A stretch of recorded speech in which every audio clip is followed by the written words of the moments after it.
Sarong bagong mundag na babayeng umboy ang nakuha sa maawat na porsyon kang Villa Peña Subdivision, Barangay Bagong Bayan Pequeño, Goa, Camarines Sur, pasado alas 9 kasubagong aga. Sigun sa hepe kang Goa Municipal Police Station na si Police Major Rodolfo Borromeo, sarong katiwala sa harong na may bakalon kuta sa tindahan ang nakadiskubre sa umboy, na napapatos ning itom na jacket asin tulos na ipig-report sa otoridad daraan umboy.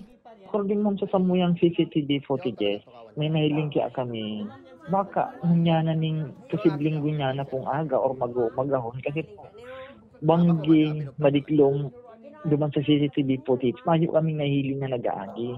Kaya may posibilidad po na baka hunyana magahon kasi natural po, baga dyan sa gilid kang tinampo, may mga gala dyan ni Ido, maringan ito pa dahil madukayan kang Ido na napagala-gala. Base man subot sa kolor kang umbilical cord kang umboy, posibleng nagkapirang oras pa sa naining namundag. Sa ngunya, nasa pangataman na kan sarong klinika anong boy, mantampadagos man napigsususog ang magurang kay ni. Masasabi ka po dyan, be responsible parents po dapat talaga. And then, dapat pagtanuhan ang mga bagay-bagay na yan. Saka, magipagsangguni sa kapamilya. Kung may inaatubang po bagang problema, tangali po natatabangan. Pagbalgar sa Republic Act 7610 o Anti-Child Abuse ang posibleng kaatubangon na kaso kan magurang kang inabandonang umboy.